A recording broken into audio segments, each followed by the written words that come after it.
নতুন একাডেমিক ভবন, বিভাগ, আবাসিক হল, ক্যাম্পাসে যাতায়াত ব্যবস্থার উন্নয়ন ও নিরাপত্তা জোরদার সহ ২১ দফা দাবিতে কারমাইকেল কলেজ দ্বিতীয় দিনের মতো শাটডাউন ও শিক্ষার্থীদের বিক্ষোভ চলছে। এ বিষয়ে রংপুর কারমাইকেল কলেজ ক্যাম্পাস থেকে সরাসরি যুক্ত হচ্ছেন প্রতিনিধি শাহরিয়ার মিম।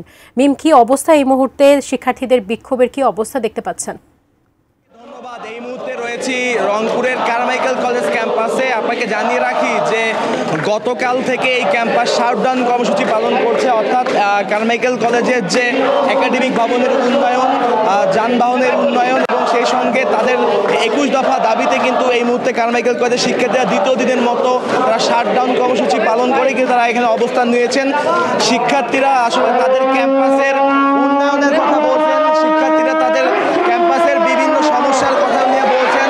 আপনারা দেখতেই পাচ্ছেন যে এখানে কিন্তু শিক্ষার্থীরা অবস্থান নিয়েছেন। শিক্ষার্থীরা অবস্থান নিয়ে তাদের ক্যাম্পাসে দীর্ঘদিন ধরে বিভিন্ন অনিয়ম এবং সেই সঙ্গে ক্যাম্পাসে যে উন্নয়ন, এই কথাগুলো বলছেন। আমরা এই পর্যায়ে কিন্তু শিক্ষার্থীদের সাথে কথা বলবো, তারা আমাদেরকে জানানোর চেষ্টা করবেন। এখন আপনারা আসলে কি দাবি জানাচ্ছেন? এখন আপনারা আমাদের কালকেই আলটিমেটাম দিয়ে দেওয়া হয়েছে, ২৪ ঘন্টার আলটিমেটাম আমরা দিয়ে দিয়েছি। তো এখন আমাদের চাওয়া হচ্ছে আমাদের শিক্ষা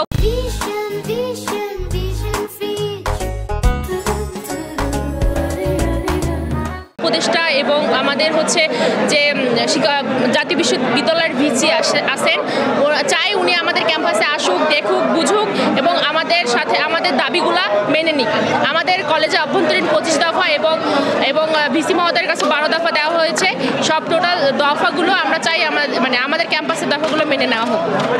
ধন্যবাদ। আসলে যেমনটি শুনছিলেন যে এই যে কারমাইকেল কলেজ ক্যাম্পাসে যারা শিক্ষার্থীরা রয়েছেন তারা বলছেন তাদের যে ২১ দফা দাবি রয়েছে, যার মধ্যে এই ক্যাম্পাসের উন্নয়ন, নিরাপত্তা জোরদার, সেই সঙ্গে একাডেমিক সংস্কার, হল নির্মাণ, এই যে বিষয়গুলো তারা কিন্তু এই গুরুত্বপূর্ণ বিষয়গুলো এসবের উন্নতি চায়। সব কিছু মিলে এই রংপুরের যে কারমাইকেল কলেজ ক্যাম্পাস থেকে এই ছিল আমার কাছে শাটডাউনের সর্বশেষ খবর।